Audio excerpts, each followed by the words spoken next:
하드디스크 마이그레이션은 원래 쓰던 나스가 있고 새 나스를 샀는데 이 하드가 없을 때, 그럴 때는 여기에 있는 얘를 옮겨야 되겠죠.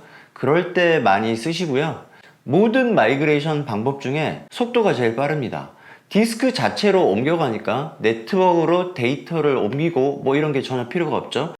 데이터, 파일 시스템, 시스템 구성 이런 것들을 그대로 옮길 수가 있기 때문에 어쩌면 가장 손쉬운 마이그레이션 방법이 될 수 있어요. 베테우스의 영상을 보시면 누구나 다 따라할 수 있어요. 하드디스크 마이그레이션을 하러 가기 전에 지난번에 제가 시놀로지 마이그레이션 어시스턴트를 실패를 했었죠, 처음에. 오늘은 확인을 하고 가겠습니다. 여러분들도 꼭 확인을 하세요. 자, 검색창에 이렇게 치십시오. 시놀로지 하드디스크 마이그레이션이라고 치면 이런 문서가 나옵니다. 시놀로지에서 제공하는 문서죠. 여기 보면 내용들이 많은데 뭐 이거 다 읽어볼 필요는 없고요. 조금 내리시면 여기 세 가지가 나오는데, 이거 마이그레이션 비교표, 얘를 봐야 돼요. 이 가운데 하드디스크 마이그레이션의 제한사항이라고 있습니다. 눌러보겠습니다. 여기서 두 번째, 원본 대상 모델 연결.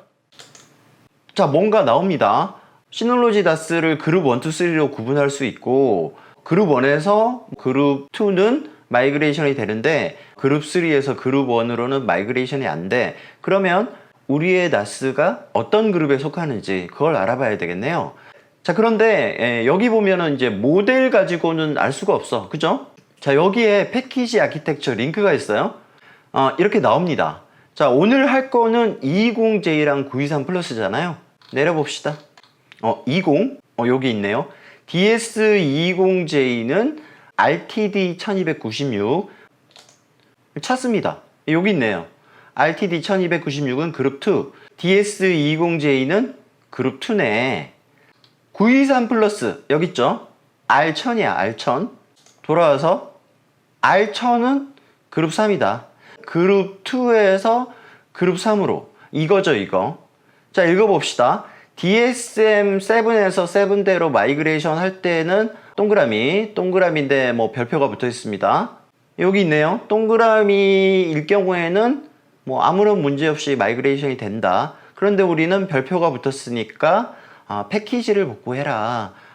데이터는 뭐 그대로 간다. 다 그런 건 아닌데, 하드디스크 마이그레이션을 하고 나서 원본 나스에서 쓰던 패키지가 일부 작업이 안 되거나 뭐 그런 경우가 있단 말이에요. 그럴 때는 패키지 센터로 가서 복구나 수리 메시지가 떠 있다면 복구 수리를 하시면 되고, 아니면 아예 패키지를 제거하고 새로 설치를 하시면 됩니다. 그런 의미고요. 6대에서 7대는 세모죠. 세모는 아예 패키지를 새로 깔아라, 그런 뜻입니다. 그리고 마지막에 6대에서 6대도 마찬가지로 패키지 새로 깔아라. 요거는 같은 DSM인데도 그래요. 한 2년 전에 DSM 7대가 나오기 전에는 이 표 자체가 없었습니다. 그때는 J에서 플러스는 아예 마이그레이션 안 된다, X 뭐 그렇게 되어 있었어요. 유튜브를 찾아보시면 그 시절에 찍으신 분들은 그렇게 되어 있습니다. 자, 그러면 결론적으로 우리는 DSM을 업그레이드를 하고 가야 되겠죠. 원본 나스를 최신 DSM으로 업그레이드를 하고, 대상 나스 같은 경우는, 새 나스 같은 경우는 처음에 DSM을 설치를 하잖아요. 그때 최신 DSM으로 설치를 하시면 될 것 같고, 쓰던 나스다, 뭐 그럴 수도 있잖아요. 중고로 샀어. 그런 경우에는 중고로 산 나스도 반드시 최신 버전으로 업그레이드를 하고 가십시오. 아시겠죠?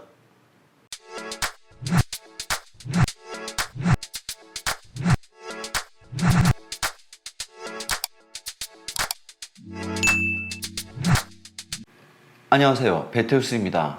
시놀로지 나스에서 권하는 마이그레이션 방법 3가지, 그 중에서 오늘은 가장 마지막 하드디스크 마이그레이션입니다. 지금 제 왼쪽에 DS220J 모델이 있고요. 지금 화면에 보이는 게 얘로 부팅을 한 거예요. 이렇게 스토리지 풀 2개를 따로따로 잡아놨고요. 하드디스크 마이그레이션을 할 때 시놀로지에서 권장하는 건 이 순서대로 옮기는 거거든요. 얘가 1번이고 아래쪽이 2번인데 1번, 2번 이렇게 마이그레이션을 하라, 그렇게 되어 있단 말이에요. 그런데 사용 중에 순서를 바꿔도 아무 문제가 없단 말이에요. 그렇다면 마이그레이션을 할 때 순서를 바꾸면 어떻게 될 건가? 저는 이 1번을 4번에다 넣고요. 2번을 1번에다 넣겠습니다. 물론 넣을 때는 동시에 넣을 거예요. 지금 현재 이 두 개는 각각 스토리지로 잡혀 있어요. 보통은 레이드 1을 많이 하시죠. 레이드 1 같은 경우는 진짜로 순서가 의미가 없습니다. 두 개가 완전히 쌍둥이이기 때문에 어떻게 꽂아도 상관이 없어요. 그렇지만 이런 식으로 두 개의 하드가 분명히 다를 때는 어떻게 될지 그걸 한번 확인해 보겠습니다. 마이그레이션을 위해 먼저 원본 나스의 전원을 종료를 하고요. 자, 1번 하드예요. 4번에 꽂겠습니다. 2번 하드고요. 1번 슬롯에 꽂았습니다. 이 상태에서 부팅을 한번 해보겠습니다. 자, 지금부터는 여러분들이 처음 나스에 DSM 설치할 때랑 비슷해요. 브라우저 하나 띄우시고 주소창에 얘를 치고 엔터. 자, 이렇게 나스가 바로 떴죠? 자, 그러면 얘가 판단을 하는 거예요. DSM 최초 설치가 아니라 다른 나스에서 이동을 했구나. 마이그레이션이다. 우리는 마이그레이션을 할 거죠? 자, 요거 읽어봅시다. 자, 위에 거는 기존 시스템 설정을 대부분 유지한다. 그래도 일부 구성이 손실된다. 자, 일부 구성이 손실될 수 있기 때문에 뭘 해야 된다고요? 데이터 백업 해야 되고요. 그 다음에 DSM 구성도 따로 백업을 해야 됩니다. 아래쪽은 데이터만 옮긴다는 뜻이에요. 나머지 설정들은 모두 수동으로 잡아라 이런 뜻인데 익숙하신 분들은 이게 더 편할 수도 있어요. 그런데 여러분들 대부분은 그대로 편하게 갖고 가길 원하시니까 위에 거를 선택을 하시고, 자, 지금부터는 여러 번 보여드렸던 DSM 설치 화면이에요.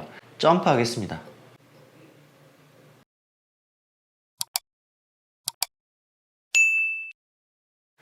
자, 화면이 떴습니다.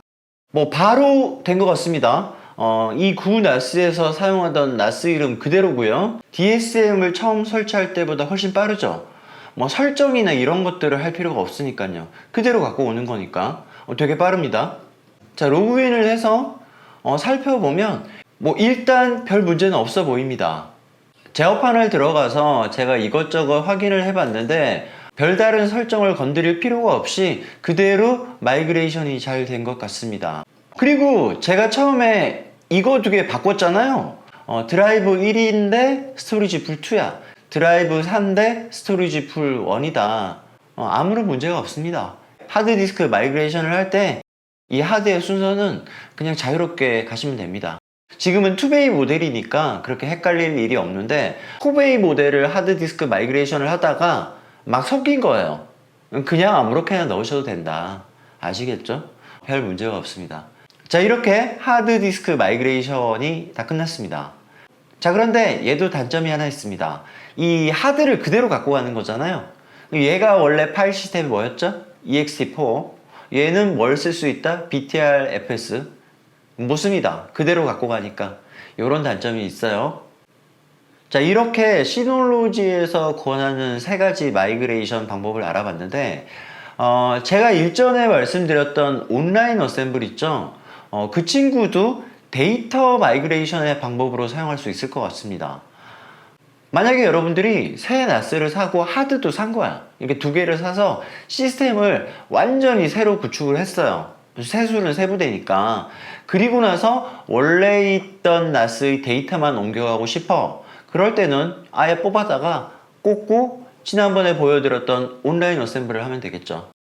그리고 그 상황에서 다시 여기다가 하드를 쓰고 싶다. 그럼 어떻게 해야 될까? 비어있는 2번, 3번에 여기서 뽑은 하드 두 개가 꽂혀서 온라인 어셈블이 됐단 말이에요. 그 데이터를 다른 데다 카피를 하고 다시 뽑아요. 당연히 뽑기 전에 스토리지 풀을 해제를 해야 되겠죠? 그래야 에러가 안 뜰 테니까. 뽑은 다음에 다시 꽂습니다. 그러면 어떻게 되냐? 얘 입장에서는 그 하드 두 장은 원래 자기 거였잖아. 그런데 이리로 가서 온라인 어셈블 과정을 거치고 나는 순간 이제 이 집 식구야. 얘랑은 상관 없어지는 거죠. 그 순간부터. 그래서 다시 뽑아서 다시 꽂으면 하드디스크 마이그레이션으로 변합니다. 재밌죠? 근데 뭐 어차피 그런 경우에는 다 포맷을 하고 새로 쓰겠죠. 자, 오늘은 여기까지입니다. 영상 여러 편에 걸쳐서 모든 마이그레이션 방법을 알아봤습니다. 여러분들은 영상을 잘 보셨다면 이 중에 어떤 방법이 나에게 잘 맞을까 판단할 수 있을 거예요. 자, 오늘 영상 도움되셨다면 좋아요와 구독 부탁드립니다. 감사합니다. 지금까지 베테우스였습니다.